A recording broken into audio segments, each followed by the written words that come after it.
DB হারুনের নামে মামলা দিব আমি। আমার এই জুলাই যুদ্ধের সময় 5 আগস্টের সময় আমার চেঁচাইছে, চেঁচাইয়া গাড়ির মধ্যে আমার উড়ে লয়ে গেছি। আমার রক্ততে আমি বড় রাস্তার পিছিয়ে রাস্তার রক্ততে আমি একজন ছবি তুলে রাখছে। কিন্তু আমি চাই আসিফুজ্জামান কামালের নির্দেশে আমাকে ডিবি হারুনে আমাকে 3 দিন উত্তরা 7 নম্বর সেক্টরে দিয়াবাড়ি আমার আটকে থুইছে। আমারে খুব আমি নির্যাতন করছে একটা ঘরের ভিতরে, আমারে অনেক মারছে। আমি চাই যে ডিবি হারুনের আসিফুজ্জামান কামালের বিরুদ্ধে অনেক কঠিন শাস্তি দেওয়া মামলা দিয়ে তার ফাঁসিতে ঝুলাইতে চাই।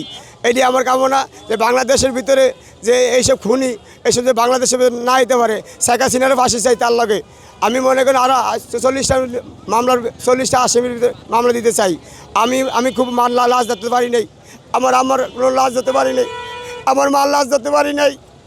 আমি এই খুনি শেখ হাসিনার ফাঁসি চাই, আমি এই আবুদের কাদের ফাঁসি চাই, আমি বিএনপির অঙ্গ আওয়ামী লীগের অঙ্গের সঙ্গে যা আছে সবটির ফাঁসি চাই। আমি খুনি শেখ হাসিনার ফাঁসি চাই, আমি আবুদের কাদের ফাঁসি চাই।